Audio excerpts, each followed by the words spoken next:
अस्सलाम वालेकुम एवरीवन, कैसे हैं आप सब लोग? आप लोग सब खैरियत से होंगे और मैं हूं शगुफ्ता अली और वोकेशनल विंग सदर में आपको वेलकम करते हैं। सो आज हम जो फिग्मा में टॉपिक गो थ्रू कर रहे हैं प्लगइन का। This is called the water generator in Figma. सबसे पहले आपने करना है क्या, सिंपल आप प्लगइन पर आ जाओ, वहाँ पर आप वाटर जनरेटर प्लगइन का नाम है,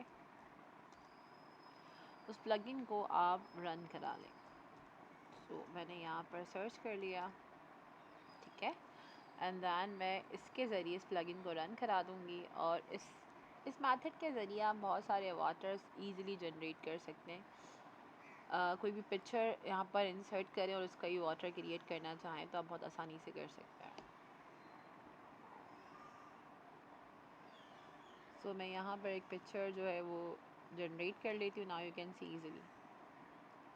सो अपनी मर्ज़ी से पिक्चर्स ऐड कर सकते हैं, नई पिक्चर जनरेट करनी, then click on the next. इस तरीके से डिफरेंट डिफरेंट वाटर्स यहाँ पर जनरेट होते जाएंगे। अगर आपको किसी शेप में करनी है तो आप शेप को सेलेक्ट कर लें, दैन उसके अंदर वाटर्स आप ऐड करते जाएं।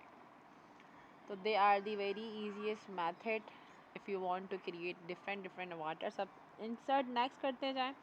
तो एक एआई टूल जनरेटर है जिसके ज़रिए आप यूनिक एआई जनरेट फ़ोटोज़ बना सकते हैं using this water generator. So I hope lecture clear हो गया होगा। वीडियो को लाइक करना, चैनल को सब्सक्राइब करना और बेल आइकन को प्रेस करना मत भूलिएगा। अपना बहुत सारा ख्याल रखिएगा। अल्लाह हाफ़िज़।